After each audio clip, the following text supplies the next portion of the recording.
tous les deux, le feu un peu des bois, mais j'en vois pas.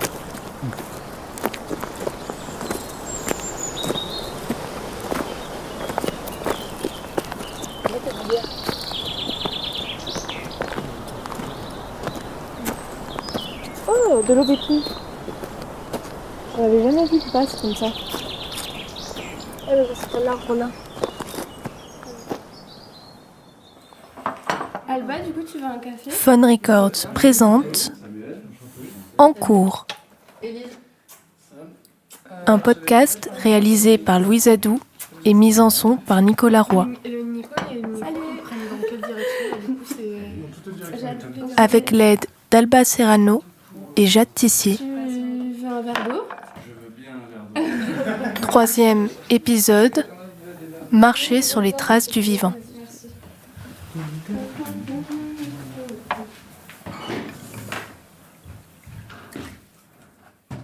Au XIXe siècle, Henri David Thoreau prônait une façon de vivre en harmonie avec la nature et remettait en question un système industriel qui ne fait qu'accroître notre déconnexion au monde vivant.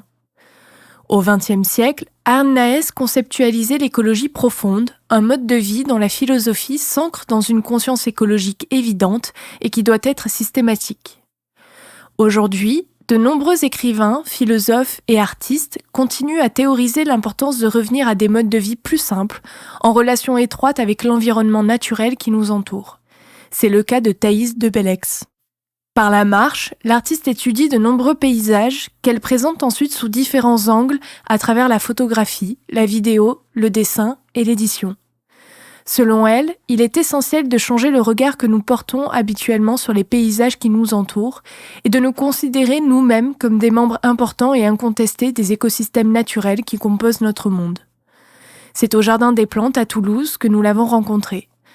Entourée de ses carnets de recherche, de ses photographies et de ses dessins, Thaïs nous explique comment, à travers sa pratique, elle traduit un monde non plus muet et immobile, mais riche, complexe et vivant. Du coup, j'ai grandi dans le Var, à Saint-Maximin-la-Sainte-Baume, petite ville varoise, à la campagne. J'avais une forêt juste derrière chez moi. On avait l'habitude, avec ma famille, d'aller marcher, de faire du vélo.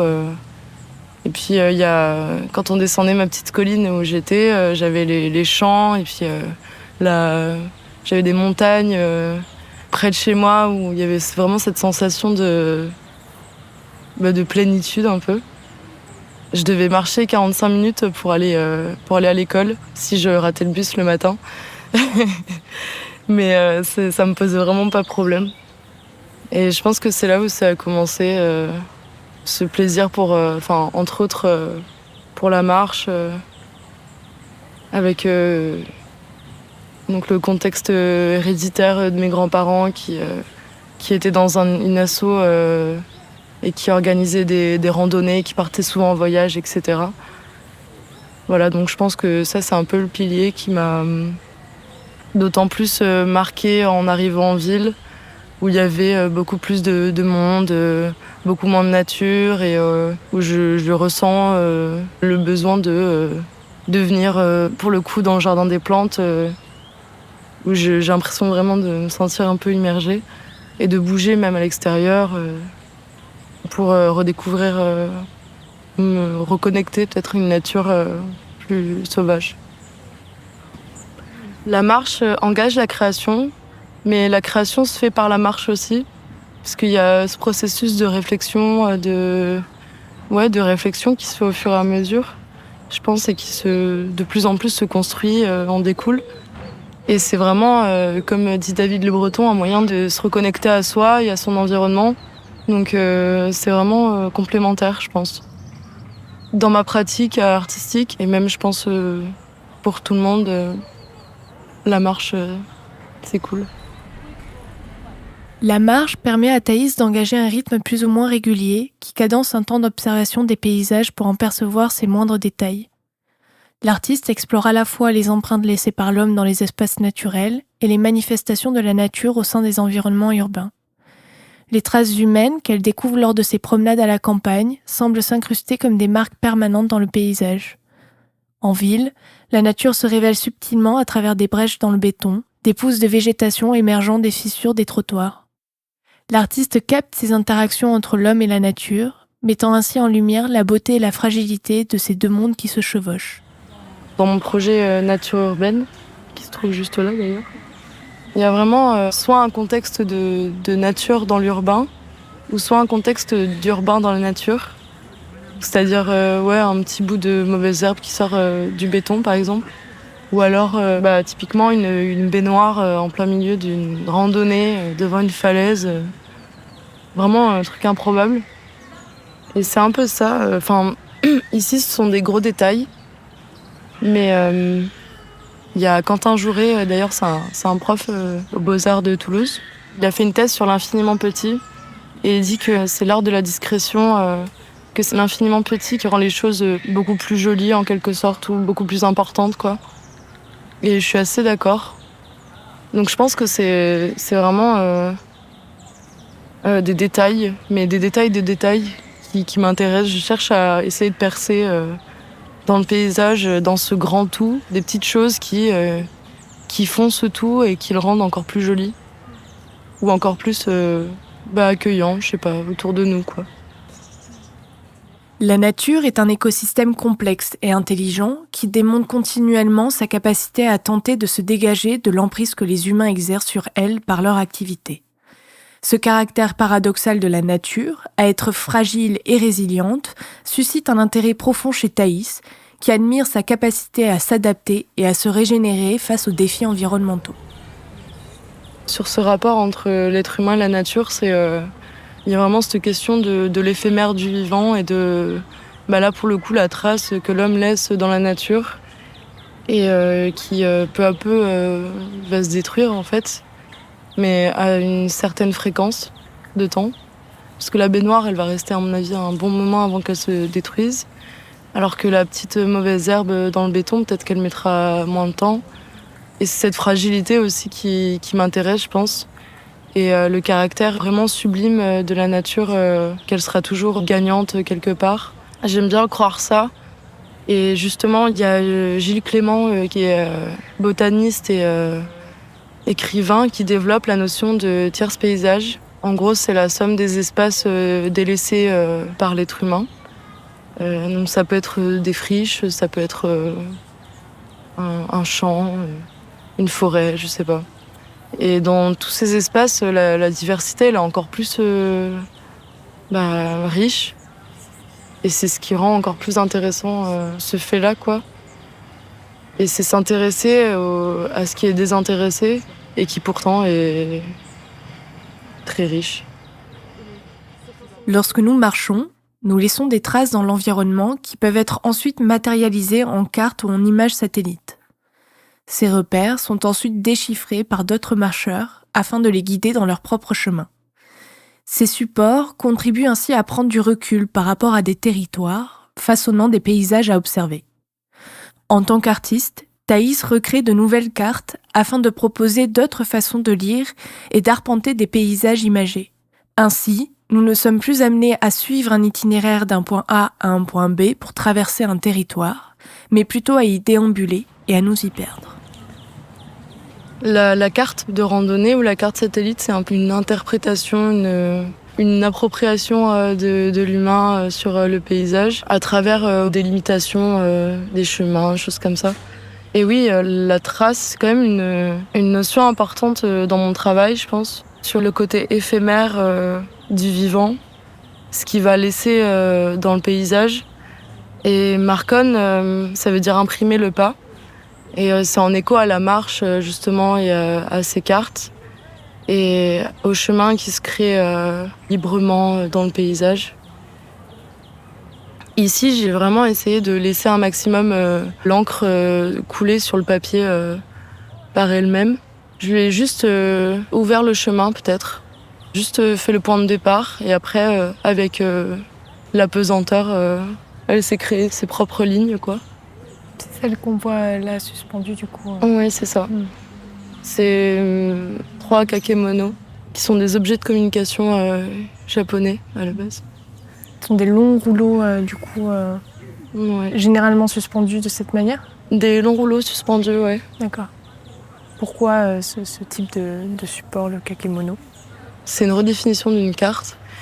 Dans mon travail, je m'intéresse au Shen Shui. Et la tradition asiatique en général, il y a énormément de concepts qui m'intéressent. Et il y a un concept justement sur le paysage. C'est par exemple en Chine, paysage c'est entre montagne et eau. Et c'est vraiment comme ça qu'ils définissent ce terme que nous on appelle paysage, soit une partie de pays qui est vraiment très fermée, très délimitée, oui. Contrairement en Chine où c'est un espace plus vaste, plus... Ouais, c'est vraiment entre montagne et eau, c'est beaucoup plus sensible et j'aime beaucoup.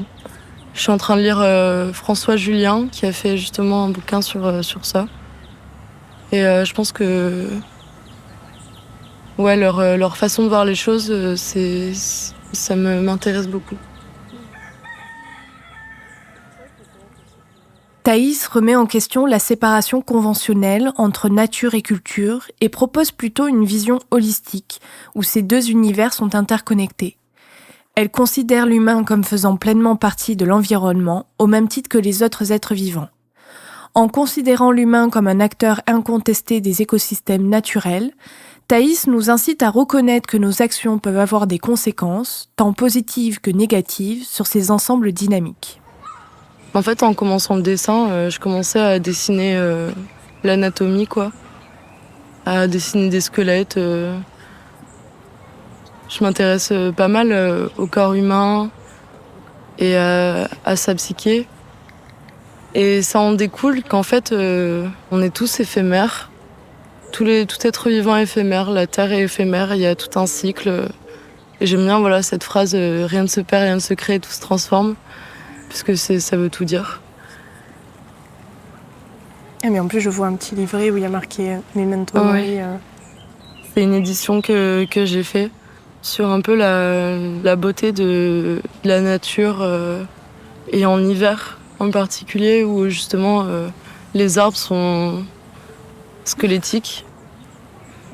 Et il y a des écrits du coup avec cette édition aussi. J'aime beaucoup les images médicales et travailler avec la sensibilité, la fragilité que le corps humain, le corps de l'être vivant a. Ouais, sur son caractère éphémère. C'est la trace de quelque chose qu'on a à l'intérieur, qui est très fragile, mais qui pourtant, c'est ce qui nous rend solides, en fait. Et c'est ça aussi que j'aime bien, je pense. C'est comme le détail. C'est un petit truc qui pourtant fait tout. Et cette édition, par exemple, Impermanence élémentaire, en fait, je suis allée me balader dans la rivière asséchée à côté de chez moi, du coup dans le Var. Et quand j'étais petite, elle n'était pas asséchée déjà. Et j'ai trouvé plein de déchets, j'ai fait un reportage photographique là-bas. Et parmi ces déchets, il y avait des os. Il y avait une vertèbre, il y avait un bout de mâchoire, il y avait un bout de hanche d'un animal, je pense. Et je les ai récupérés, je les ai nettoyés, juste les mettre en scène dans cette rivière asséchée et lier tout ça avec les images médicales, le fait qu'on soit constitué d'eau aussi, que la rivière c'est un peu un berceau de vie. Ouais, il y a un rapport très sensible dedans qui m'a intéressée. Et sur la question, souviens-toi que l'on va mourir. Quand je vois un paysage, il me reste en tête et je continue à développer ce paysage, je pense, d'une nouvelle manière. Et c'est comme ça qu'avec l'écriture aussi, j'arrive à m'immerger dans un paysage. Et à essayer de, même en fermant les yeux, de me retrouver à l'intérieur de ce paysage, de ce monde et de ressentir un maximum ce qui est autour de moi, quoi. Par exemple, quand je fais une randonnée et que je vois un paysage, ce paysage sera toujours dans ma tête, même s'il sera modifié avec ma rêverie.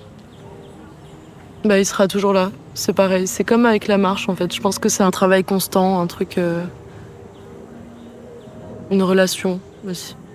Et justement, avec ce travail d'écriture et ce paysage que je garde en tête, je développe cet imaginaire avec son caractère sensible et je lie l'écriture avec la photographie, qui pour moi sont deux médiums qui sont complémentaires.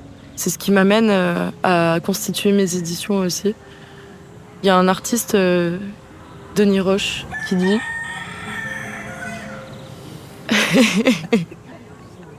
Il dit ça, ouais. J'adore. C'est parfait. Il dit: le photographe est écrivain, l'écrivain est photographe. Il faut bien être deux, dos à dos, pour se faire face et affronter la rhombe ensorcelée de la trombe. Et ça, j'adore. Le processus d'une pratique artistique est dynamique et évolutif. Les artistes, comme Thaïs, jouent un rôle essentiel, à la fois sur le plan politique et personnel. Leurs diverses spécialités nous apprennent à embrasser plusieurs conceptions du monde, le présentant comme un milieu dont les éléments qui le composent sont éclectiques et réactifs. Par d'autant plus le contexte écologique important dans lequel nous sommes aujourd'hui. Et la volonté de sensibiliser, de protéger, et par l'amour de la nature, je pense, j'ai cette envie de divulguer, que tout le monde ait ce rapport, enfin pas ce rapport, chacun son rapport, mais cette notion de protection qui est très importante en fait, et dont plein de gens ne se rendent pas compte. L'art, c'est un moyen de communication aussi. Et je pense que c'est un bon moyen de sensibiliser justement sur ces questions-là. Donc oui, j'espère et je souhaite justement par mon travail artistique et par mon long mémoire que je suis en train de créer, pouvoir ouvrir les yeux à certaines personnes qui ne se rendent pas encore compte et changer les choses.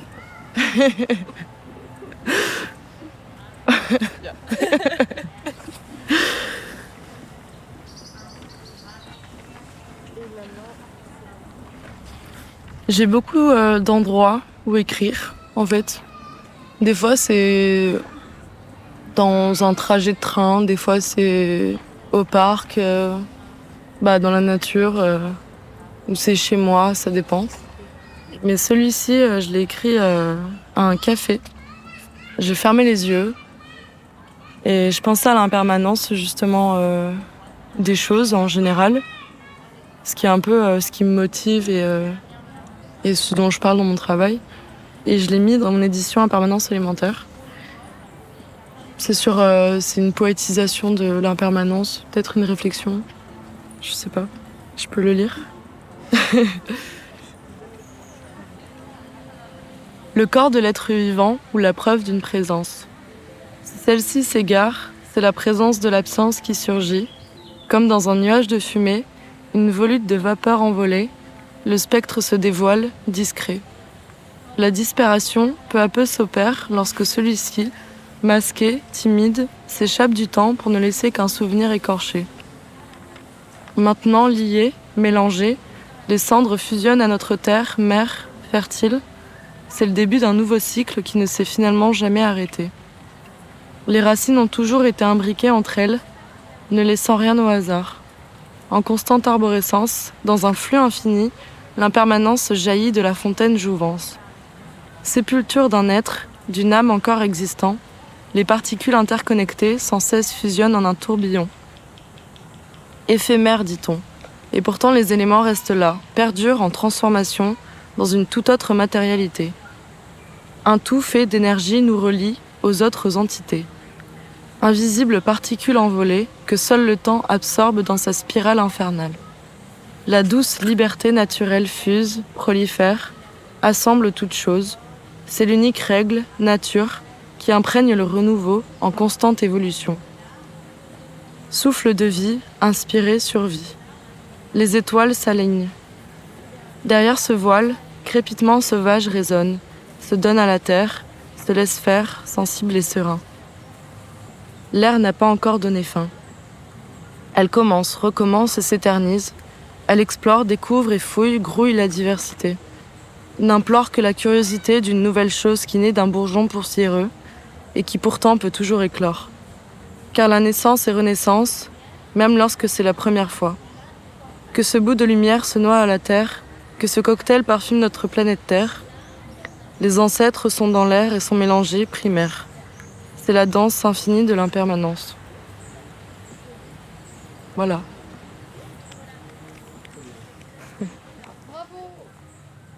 C'était Marcher sur les traces du vivant, le troisième épisode de la série de podcasts en cours proposée par Phone Records.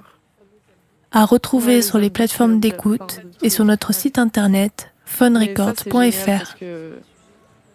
Quand j'écris quelque chose, quand je réfléchis sur un sujet, je peux toujours retrouver des références, des notions que j'avais déjà écrites sur des